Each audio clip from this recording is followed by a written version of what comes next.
Glad to be back again here with Herb Sargent on the Starbuck and Sargent podcast, episode number 2. Hey, Jimmy, how are you? Hello, Herb. How are you today? It's good to see you, man. So your weekend is over. Weekend's over. Back into it. Monday morning, 7 a.m.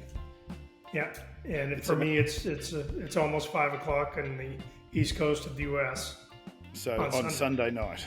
Oh, well, we've got the whole world covered. So what are we talking about today? What do you think that we'll lead off with on a beautiful Monday morning?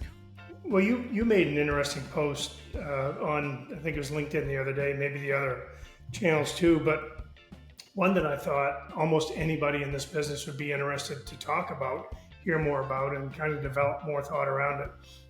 And it really had to do with how much do we trick out our equipment when we buy it, or our trucks, or that sort of thing. And I know, we've got some competitors that, they paint all their new equipment black or gray or whatever. They really put a lot of money into that. Yeah, huge cost into that. And for me, I've never seen the benefit of that. But I do see the benefit of keeping equipment really good looking still. Like, I do see the benefit of the cab of the piece of equipment being very respectful. So if one guy gets out of it, the other guy is glad to get in it. Yeah. Or, the counterweights are not all smashed up, and the doors all smashed up, and the bucket linkage all loose and broken, and grease and all that business. So let's tear that one off. Difficult time. I have a difficult time with it. I've even got a photo here of one of my nicer trucks. That'd have, it'd have to have $15,000 worth of chrome lights, bigger offset tires on it. I don't know if you run super singles or offsets or something. Tanks wrapped, steps deleted, deck plate, exhaust, you name it. And I don't do that to every truck. I've actually got, most of my trucks are workhorses, which fit right into the framework of what you're saying, which is highly maintained, cab inspections, and, mud flaps can't be hanging off. And if even the mud flaps are a little bit damaged, we put new ones on just to keep up the appearances. But really, there's no chrome. There's no, $5,000 spent at the auto elec, or whatever. But then I do have, I used to have some more trucks like this. This is actually my float truck, so my lowboy. And I do think that a lowboy with a piece of equipment on the back and everything else it can have a bit of a wow factor as well. And the truck driver that you're searching for to drive that sometimes like trucks like this one rather than a bit more standard.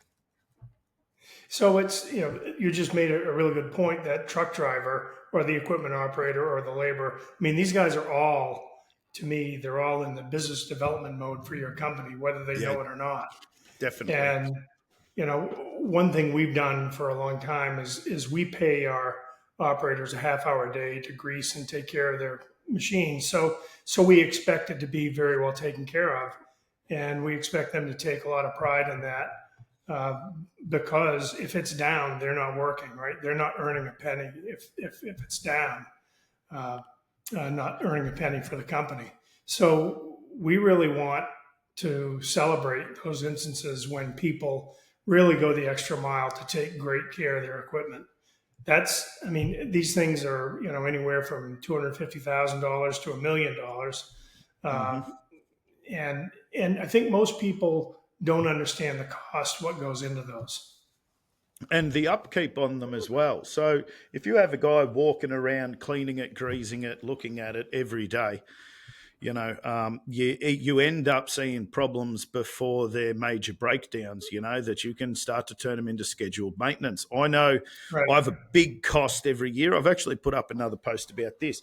Do you try and bring equipment home in the off season for you and for the big summer break for us? Now, it's a huge cost in fees to bring them all back to the shop or to the yard and have a big look at them. But I've found probably no less than, let's say, 10 cracks in booms, or Yeah. something along those lines, that when you really get into it and clean these things from top to tail, you end up looking at them in such a way that it's not just a quick pump of a grease gun at work, or in that half an hour that you have. It's a bit deeper of an inspection. And over the years, we've found some cracks. What do you do? What did Sargent do? So we've typically brought our equipment back to the shop in the wintertime for us. So, December to, let's say, April. And it's a busy time in our shop. We put every piece of equipment through. We've begun, because we've got more equipment than we do shop. We've begun to actually take some offline during the season so that we keep the shop busy and level that resource out. But for me, that time is really critical, because inspecting in the morning before we go to work, there's pressure to get to work, right? Yeah. And we always, as managers, we've always put the pressure on. Look, we start, generally speaking, at 6:30 in the morning. That's when we want to start loading trucks. And for me, I'm hoping there's a bucket full of dirt in the air waiting to be dropped in a truck at 6:29. So, we've got the pressure on them to do that. So they may not make quite as good, and doesn't get quite as clean as it does when we put it in the shop. I also have the point of, the operators aren't mechanics. Right. So they're not trained mechanics. The truck drivers aren't mechanics. There's all of this from us, and also from, government authorities, where these operators are meant to take on the responsibility of, a pre-start checklist, or, what's safe to lift over something, or, there is a responsibility with trench safety. But at the end of the day, then you might have a green operator who gets told, and these things all come out often, but there's really no standardized test that says this is what you're meant to do in terms of inspecting a machine. What you're meant to look at, like if you pull out oil on a dipstick and you put it on your nail and you can't see through it, you're pretty certain that you're going to need a service. The other guys are just happy that there's oil on a dipstick. That is true. So having a standard established is important, and some of that, I guess, cycles around what the preventive maintenance is. For instance, we have one individual that goes out, at least in New England, where part of our operation is, and we have one individual that goes out and does the preventive maintenance, the oil changes, the fluid changes, that sort of thing, air filters. But that doesn't mean if we see something in between time, if our operators see something in between time, that they shouldn't bring it up to, and we have a form that they're supposed to fill out with a checklist.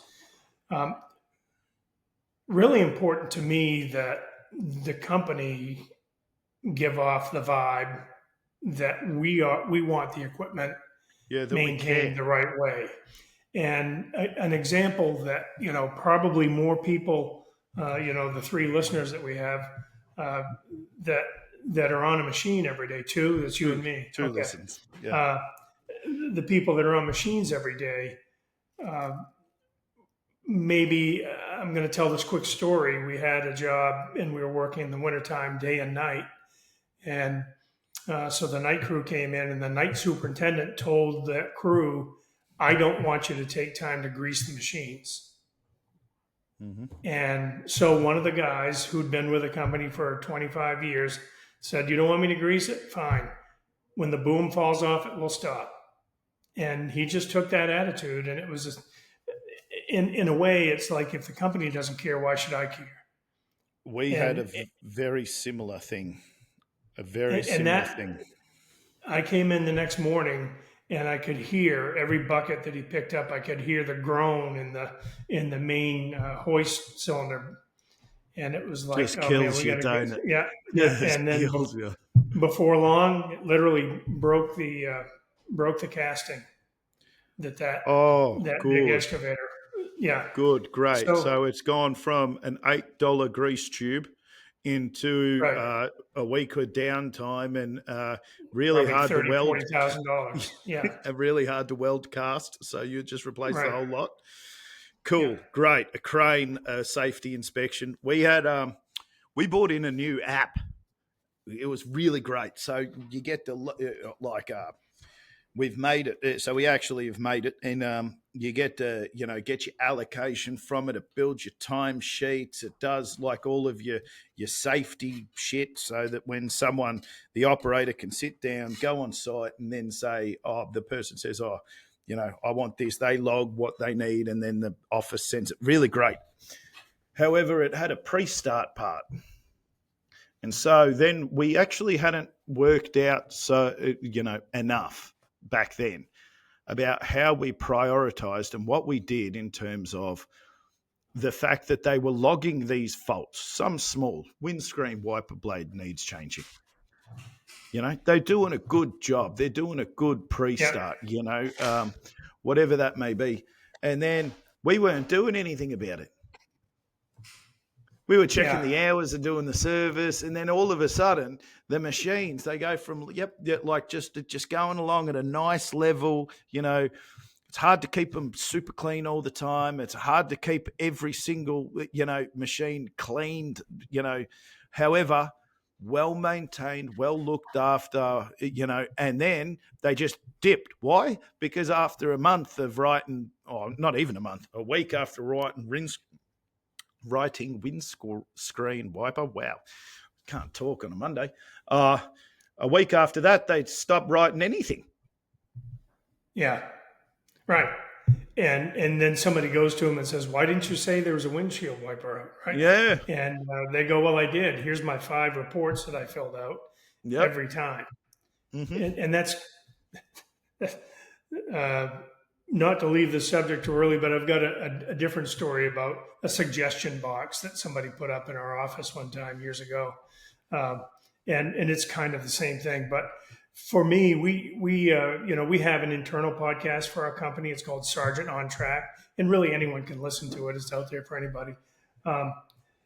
And one of the things we try to do is we had a indication probably 3 or 4 years ago where a guy named Sean gave a shout out on the podcast for a guy named Jerry. And the shout was, when I got in that machine that he left me, it was like it was brand new. And now we call that Sean Newton and Jerry Grindle. Now we call it the Newton Grindle Award. Every week we give away swag for the best shout out we get. And the point is for me is to really celebrate those times when people take ownership in that equipment, and really respect the next person that's going to be on that piece of equipment, whether it was left that way for you or not. Right? It's time to break the chain of disrespect and the way things were left, and now begin to do it the right way going forward. We've gone through ebbs and flows as a company. It's often a seesaw that when you get it right, then you move on to other things. You might move on to on-site efficiencies. You might move on to the office. You might have, 2 mechanics leave you, and then all of a sudden you're having to work on what you're doing there. And plus you have to win jobs and make money, Right. And so then you leave it and the seesaw starts to go back the other way. And then all of a sudden you see a machine and you go, what is going on? Like, we had these machines perfect. They were clean. They were maintained. They looked good. They were, I had guys that would paint the dipper arm, the inside of the dipper arm, because of the dirt rubbing off the paint at the bottom where the linkage attaches. They'd paint it on a weekend because they liked it being, fresh. And I had one guy with me who used to actually use like some painter's bog to fill it up on an older model of mine if he went on it, or some older machines, so that it was nice and flat. And then all of a sudden you rock up to other ones and the door's half hanging off and the panels are all dinted in and the inside of the cab has 100 truck dockets in it, half a roast chook, and the remnants of 15 monster cans, right, sitting behind the seat. And it's just this thing that you get it right, and then it drops back down. You get it right, but you just hope that every time you just make it a little bit, raise the altitude of the machines so that Right. they don't drop as far. You're speaking my language when you talk altitude, but yeah, like raise the bottom from where you always Yeah, were. And yeah. if the bottom was we leave it as junk, let's make the bottom, let's leave it as respectful junk, and then keep raising it from there every time. We started a bit of a few years ago.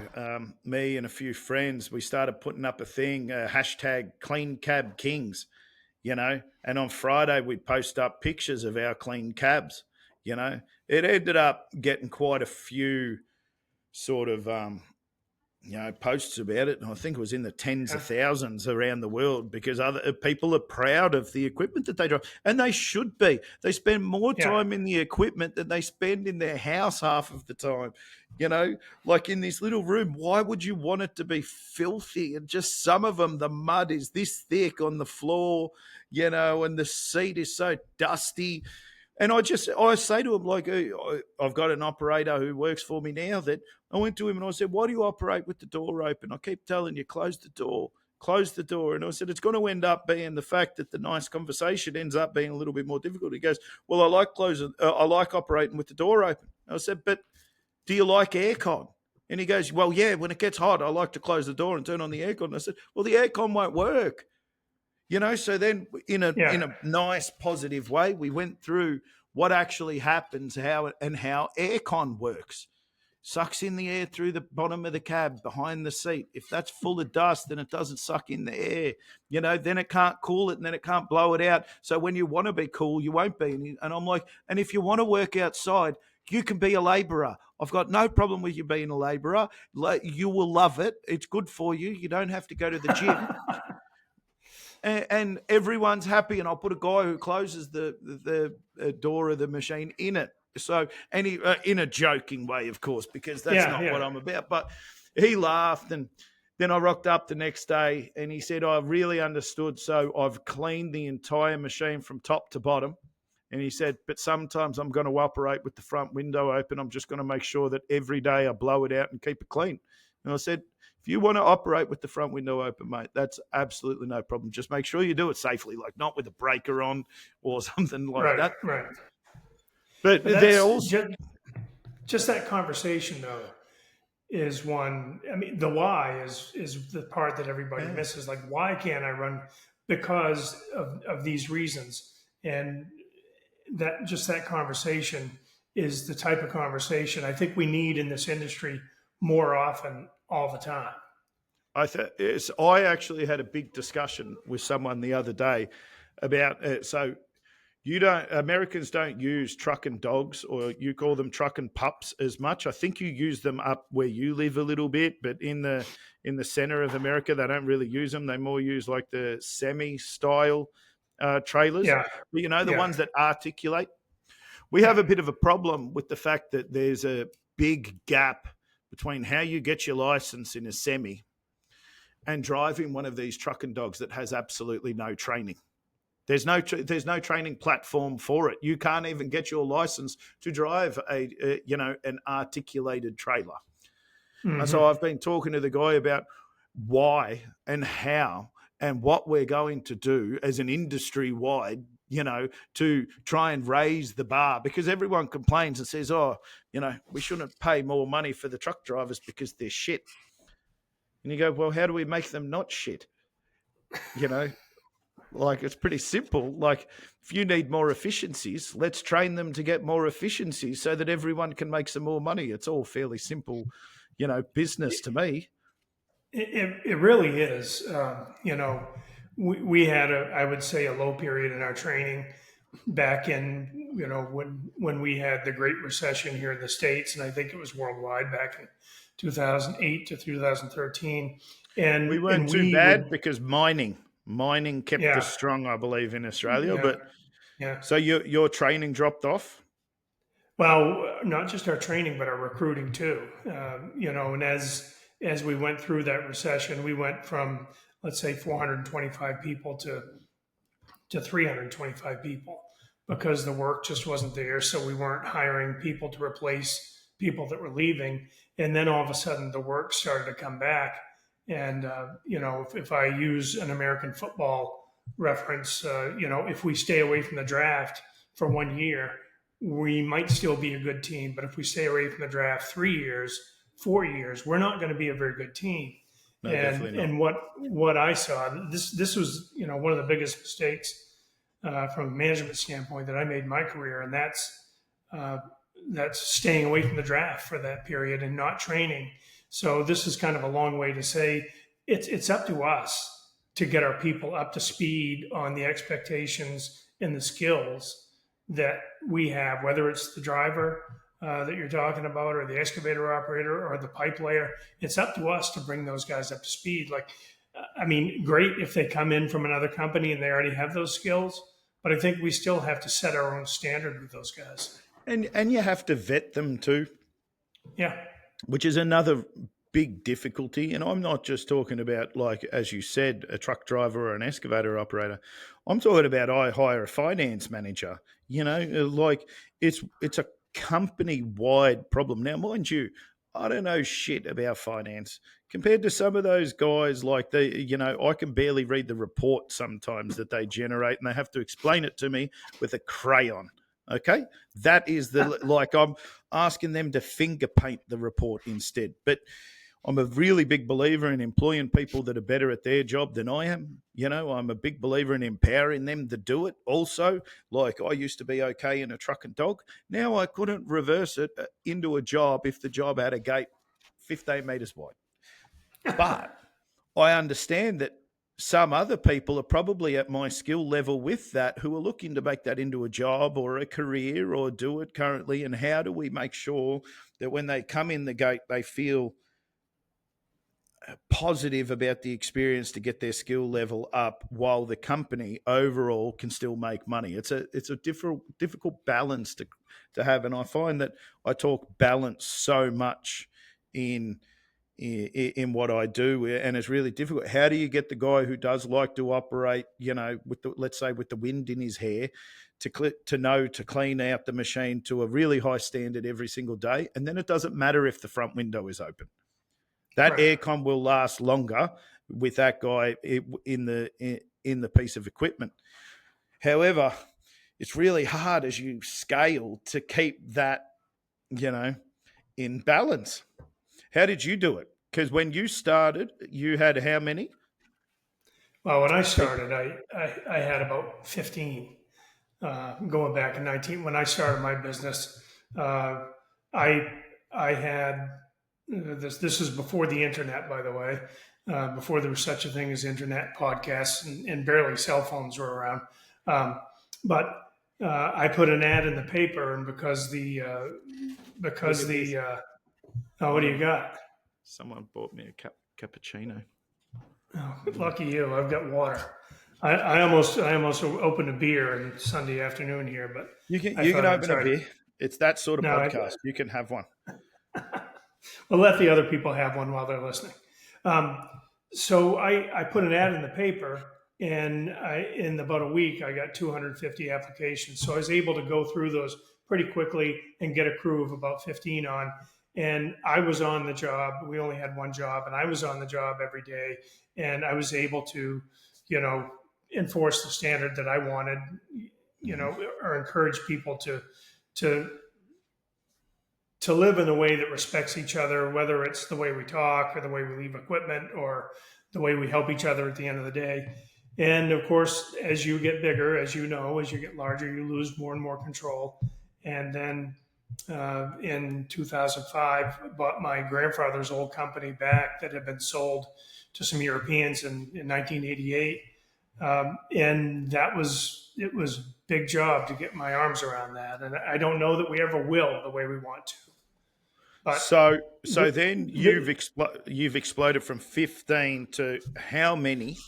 And then I'd like to know, because it's problems I run into, because it's not A plus B equals C, and it's not. It's you need the policies for the size that you are. You need the yeah, procedures for the size that you are. Because if I went and say I run 100 trucks and I put policies in place for 10 trucks, I won't make money. because when I'm running 10, I'm in the yard every morning. I'm looking at them. I know every job that's on. I know the people we're working for. And then when if I put policies in place of 1,000, right, I'm not going to make any money again, you know? That I think so. I think it's a more of a. I don't think what we need is more policies, because what I've seen in my career is if let's just say we've one of our employees left a hotel room and trashed it on the way out. So are we going to put a policy in place that we're going to charge you if we trash a hotel? I don't think so, because what I've seen is that policies are like teeth. Employees are going to find a way to floss in between them, and they're going to find that space. And I'm not saying on purpose even, but they just find themselves sometimes in positions where a policy doesn't address it. So for me, I would prefer to see a culture that uh, that really underpins the kind of behaviors we want, so that Do everybody you charge the understands. guy for the hotel room, though? I don't know how that one ended up. My guess is we probably did. I mean, I find it, people I need to find, be people but need to be responsible. there's levels of it as well. There's levels of it Right. as well. So, like, we had a huge amount of windscreens and windows being broken. So then we tried to make a policy. This is 5-10 years ago. We tried to make a policy that if you broke the windscreen, we gave you the first one for free in a machine, and then after that, you paid for it. Because I had a guy do 2 in 1 week. Yeah. Yeah. How do you? I don't know if I've ever broken one, but in saying that, he was trying really hard at work. He's down the bottom of a really tight hole, and it had the soil nail strands sticking out everywhere.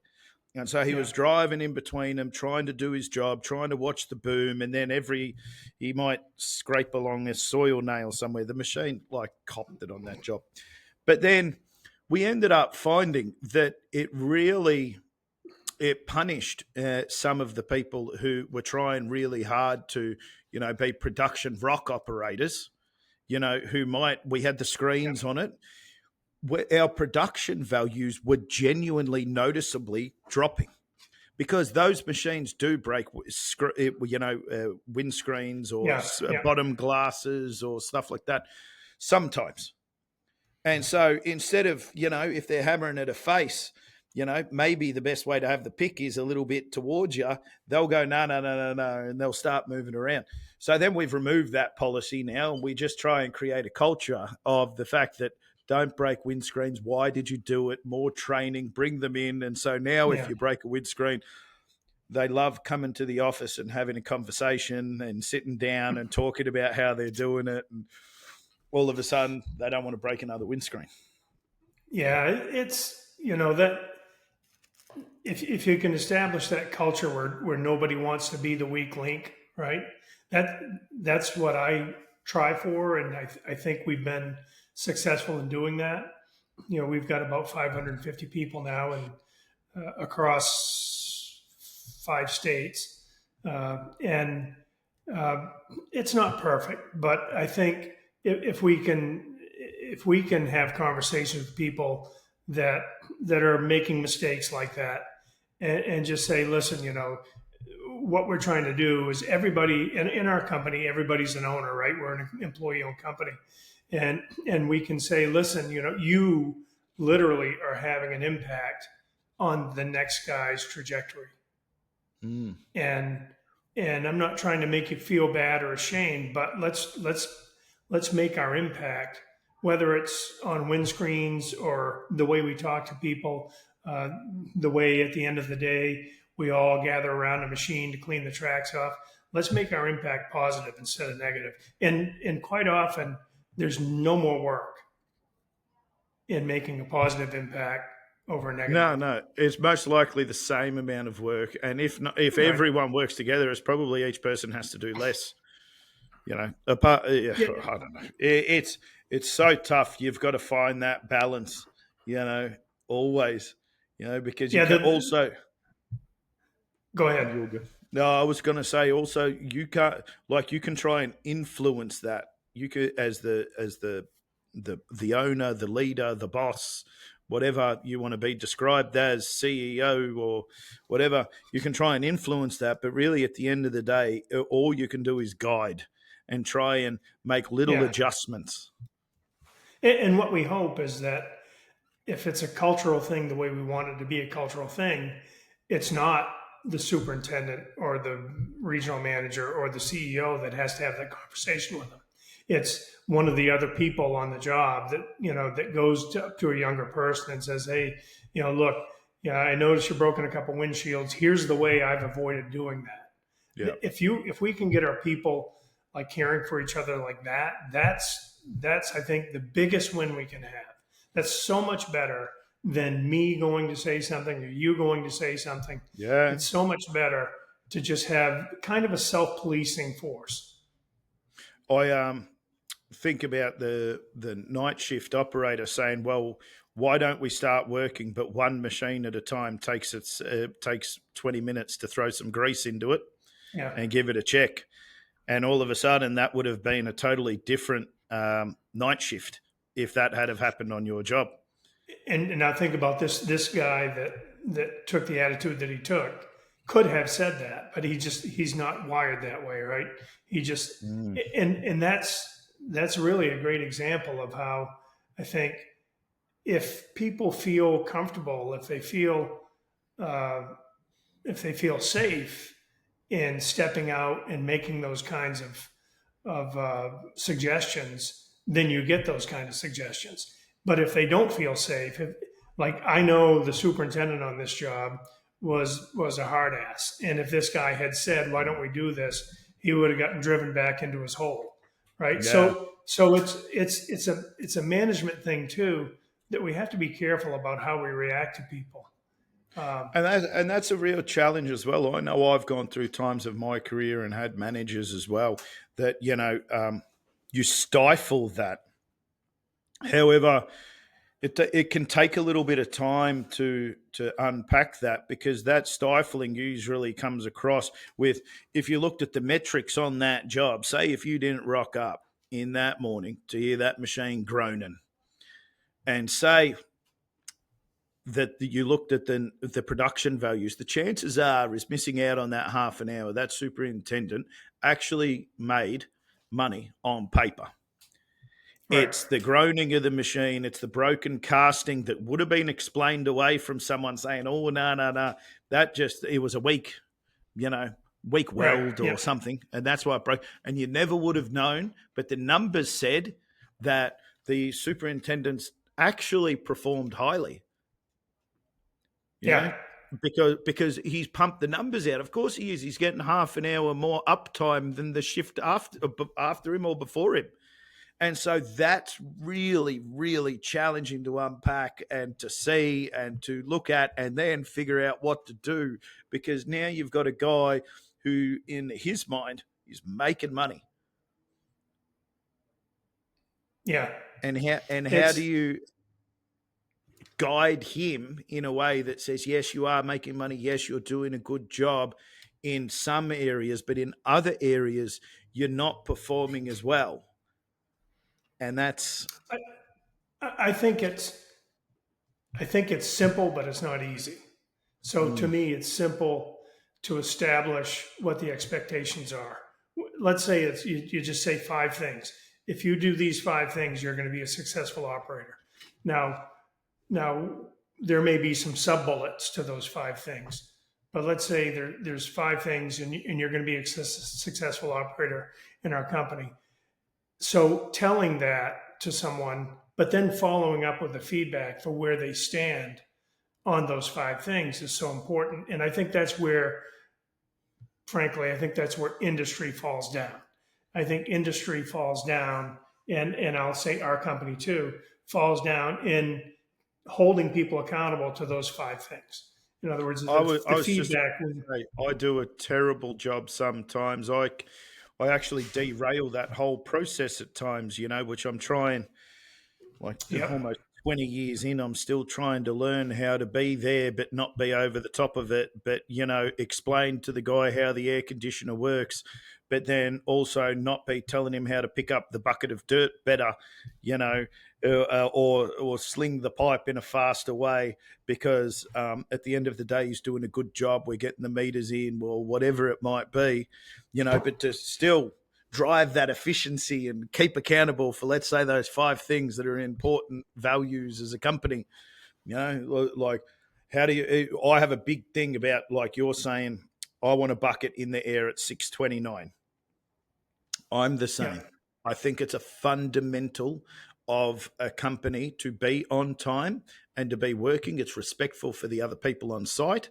It allows for a good communication flow, as they have a conversation in the morning. It allows for greater maintenance of machines because of the fact that they're not rushing through things. All of it. There, you start your day there on site before we have to start work at 7. So if you're not there at 6:45 or whatever time the start is, which is 6:30 or 6:45, you are late. Yeah. And how you keep that across the board through life and business growth and job site changes and people's family being sick and everything else like that, you have to continually manage that expectation. Well, hopefully, in our world, the way we're set up, our superintendents are the ones that are holding them accountable to those things, and they do a good job. They've got a lot on their plate, right? They've got to order materials. They've got to get materials brought to the job site. They've got to coordinate subcontractors and crews and all that safety. So they've got a lot on their plate, but hopefully, one of the things that they're thinking about is our people being held accountable to the things that we want them to do. And Yeah. if we make that a habit, I think it becomes a cultural thing that becomes easier. Accountable with flexibility, because we are all fine and understand that if you have a newborn baby, that life might be difficult one night out of a month or 2 or 3 or Right. even every week if needed, like for a little bit, but if you've got the right culture, then you're right. It's just hard not to, to keep that the status quo, that balance. That's my word of the day, actually, Herb. We're on here. Balance. Balance. That's Yeah. it. To keep the balance so that the guy, the guy being late because he goes out on the weekend gets, and he does it constantly, gets his ass chewed out a little bit. But the guy with the newborn baby, not saying that some excuses are other or whatever, but what I am saying is that, that can be a thing that he comes and he talks to people about and says, listen, I'm having a bit of a hard time. My wife's having a bit of a hard time. And we say, you can start late. We'll get someone to pre-start your machine for a little bit. Stay home. See if you can make your wife a coffee in the morning, and everyone's happier. The challenge Yeah, where you're going with that is for people just to feel comfortable having conversations at work, and also for us as people in the business trying to understand when somebody comes in and they're a little bit off, a little bit and different. to be receptive for that too, like, because hey, shit, I'm busy. I know you're busy, Herb. We've got our own problems, with our own kids, and maybe we wanted to go out on the weekend and do something. Like I said this morning, I was tired. I tried to be the world's best dad on the weekend, doing working bees at home. I'm tired too. But to like still be human and everything else, it just is Well, it's a journey. that's empathy, right? It is a journey, but that's empathy, right? I mean, you come in Monday morning and you're tired, Mm, and you know that probably 20% of your crew is also tired for the same reasons yeah. you are, that they were doing things over the weekend with their family, and they have to do that. Mm. Yeah, definitely. So we're about 2/3 of the way through, and I did want to touch on a post because I would love actually to get your opinion on it, because I put it up Okay. over LinkedIn on the weekend, about construction social media influencers and how much they actually influence things. And yeah, what are your thoughts? Well, I'm not as big on social as you are. I mean, I'm on LinkedIn, and that's really about. I mean, I'm on Instagram, but I don't think I put a post up there for months. So um, for me, I can tell you, we had zero social media. Uh, we weren't there at all in 5 years ago, and we have really tried hard to ramp it up inside our company, uh, and post, not just the good news, but post about things that are challenges for us too. And I believe that probably for us, it's I think that we probably see more employees come through the door as a result of our social. Mm-hmm. Um, and I've had an opportunity to hire some pretty high level positions that I think were engaged in my social on LinkedIn. They saw kind of the way our we want our culture to be and wanted to be part of that. In terms of do we have? I think I saw that post, and you said you got a pair of socks mailed to you at one point in time, Mm. and I said I'm just here for the socks. Can you send me some Starbucks extra large, please? And but but you're right. Like somebody will pay $1 million to put something on a NASCAR race car, Yeah. but they may not do anything for your company or my company. I mean, I'd be surprised if there aren't some companies that aren't paying. Like I got good questions. Like there's a bricklayer. There is a guy in the UK who lays bricks, and he's got like Yeah, 150 or 100, 200,000. I don't know. He could not be from the UK because all of that part, Wales, Scotland, they all end up being the same to me, sort of thing. But yeah, not trying to be rude, but just not knowing enough about it. But why isn't he getting free bricks?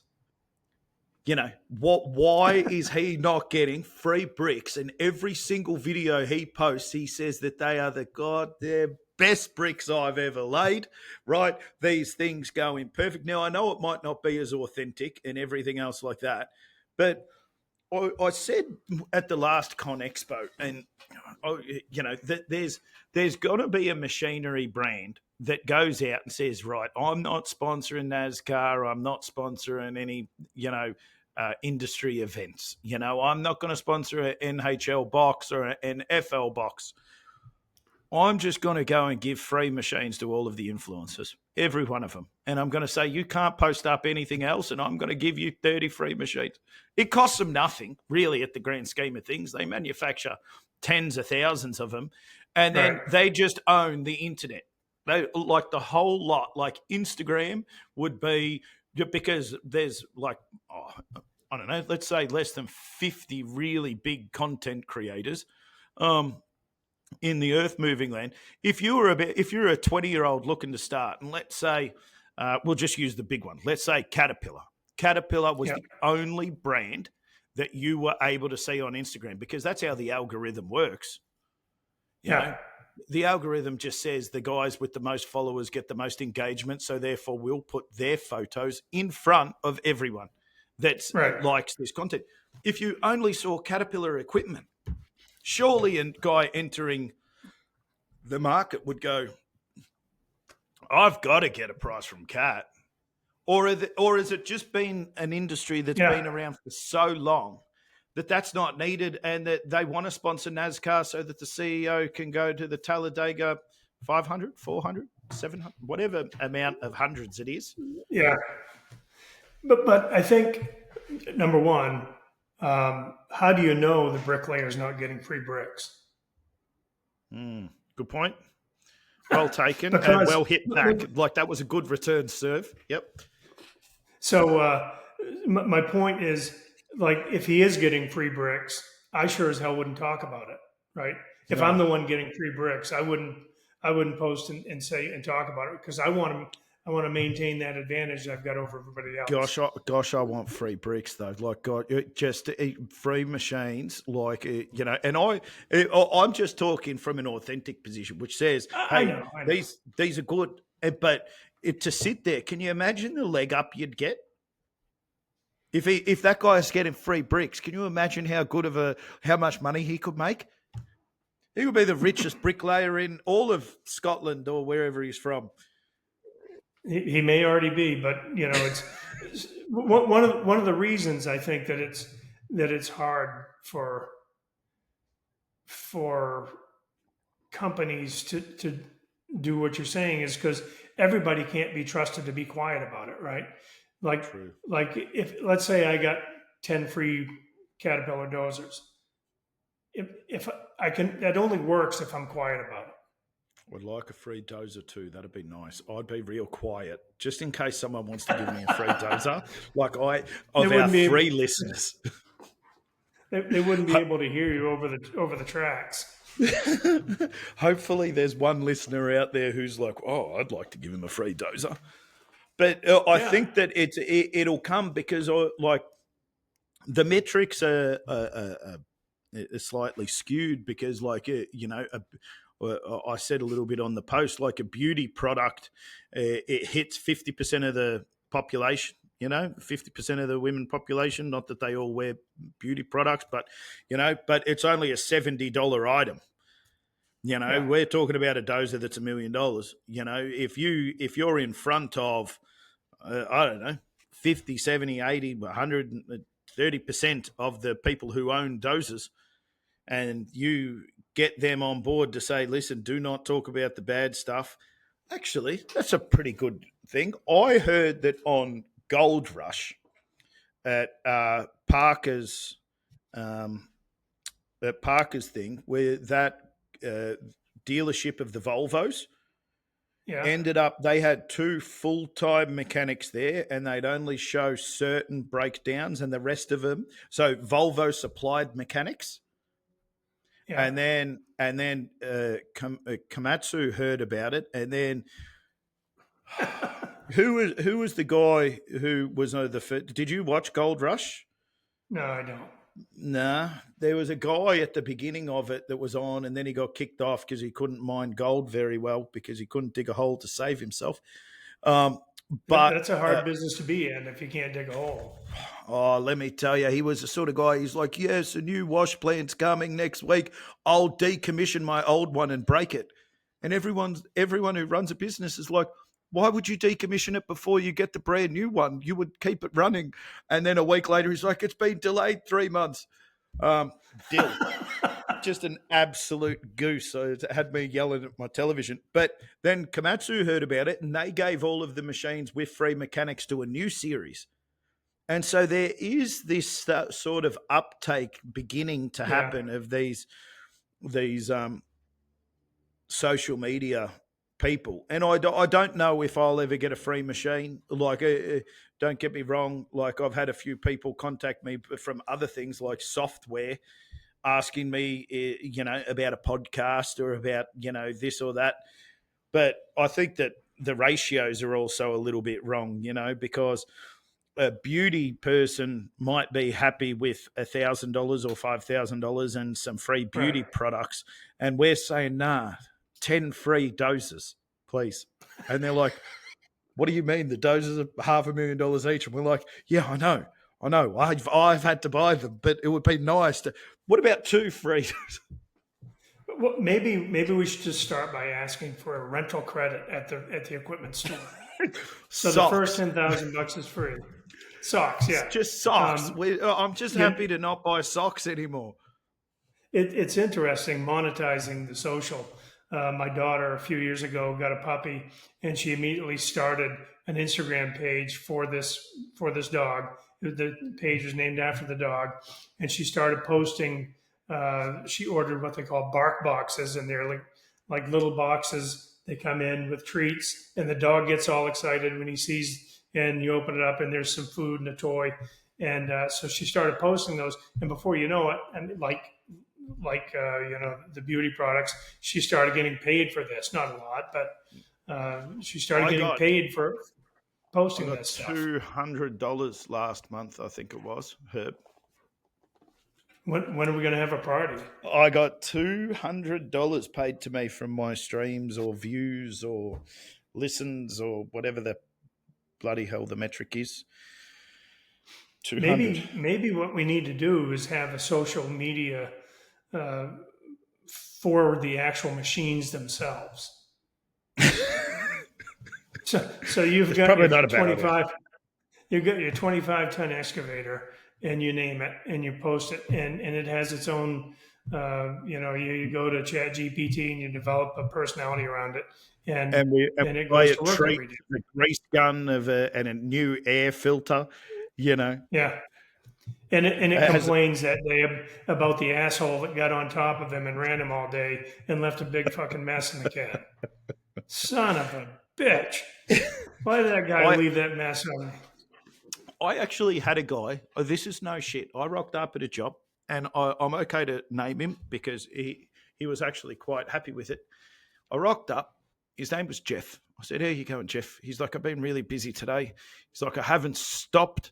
He goes, "I ate my lunch in the cab," and I said, "Okay." So I looked at. I was standing next to the cab. I look inside it, and he's put the carcass of a roast chook that he picked behind the seat.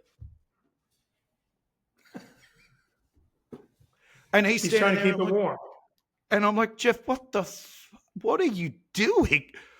And he's like, I've been busy. And I'm like, no Yeah, one's busy enough to sit on top of a half roast chook that's been, you know, eaten and put behind the seat with the heater on. Like, it's all sorts of wrong. You're going to be sick, and I want you to clean this machine. You need to have a long, hard look at yourself, Jeff. and the next poor bastard that gets in the machine and he forgets there's a roast chuck in there, right? And there's maggots and everything. Yeah, yeah. Man. That's so there's an extreme right there. Like what we want to do is we want to respect the next guy that's coming into the machine. That's Yeah. all it is. It's basic respect. It's the same thing as when you go to the grocery store and there's 18 carts parked all over the parking lot that people don't have time to roll back into the cart corral. Well, I Same went thing. yesterday. I had to buy a new barbecue.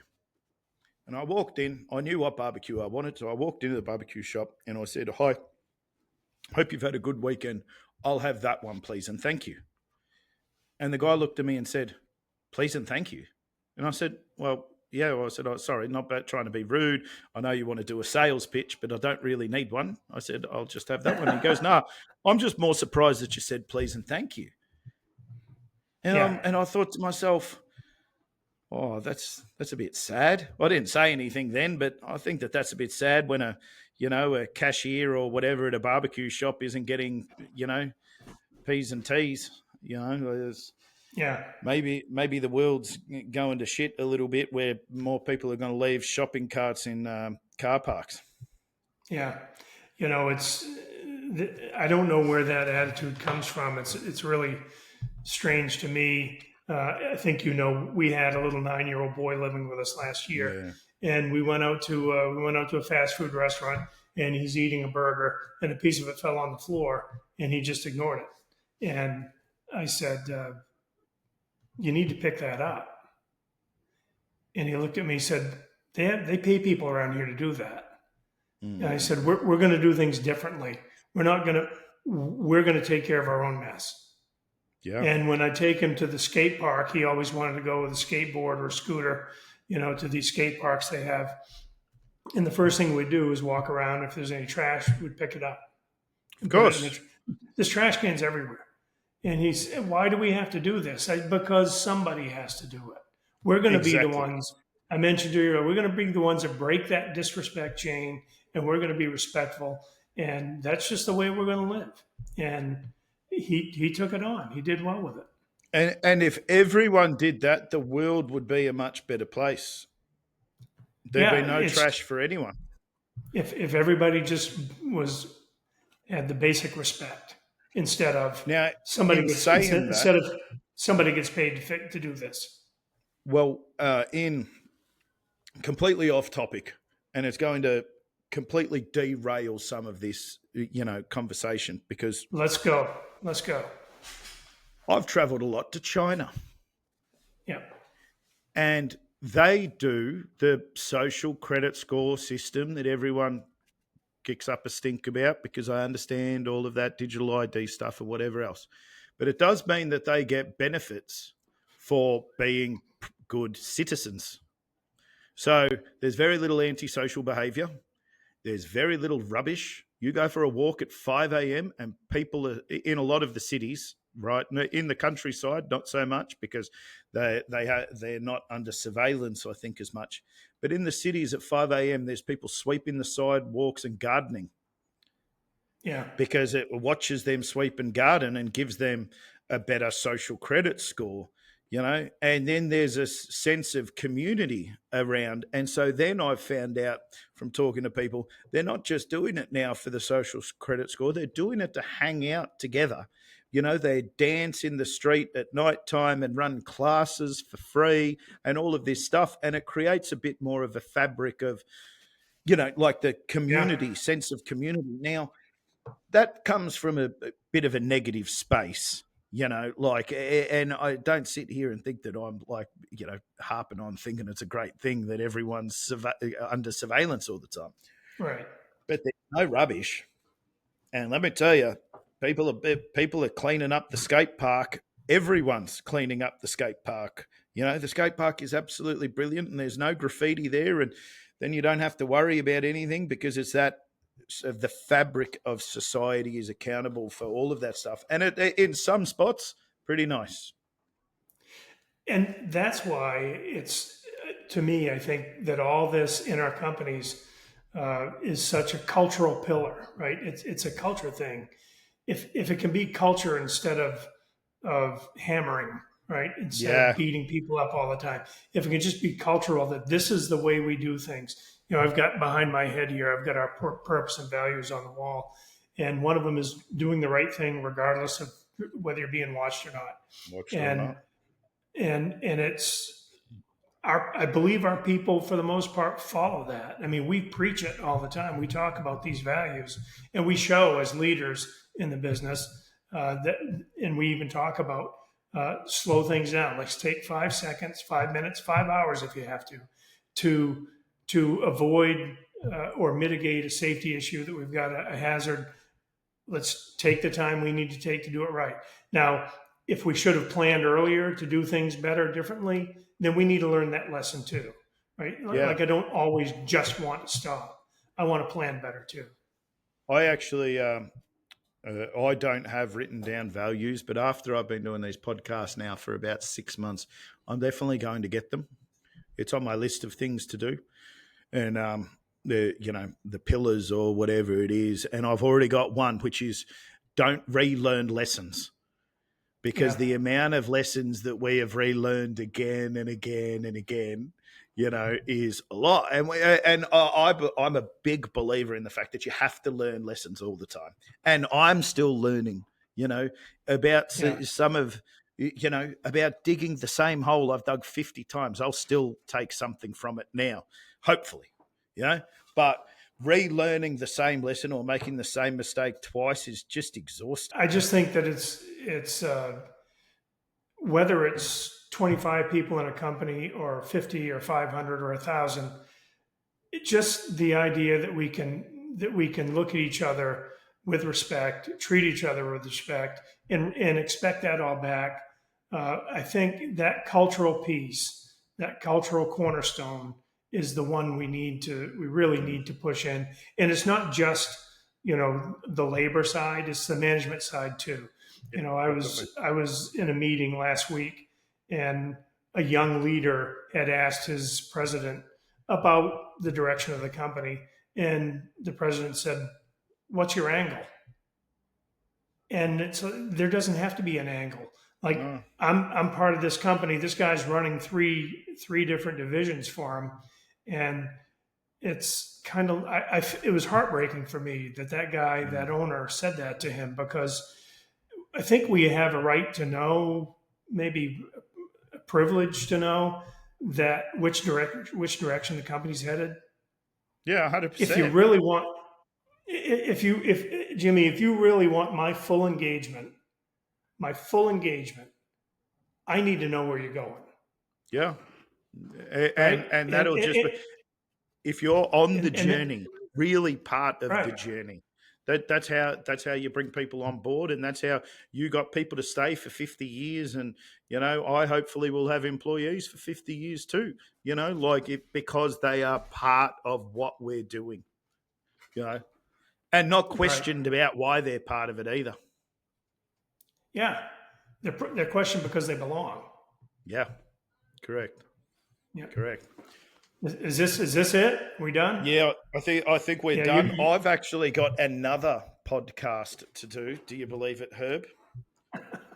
Because we had to double book Louis because of last week's low Wi-Fi. I see.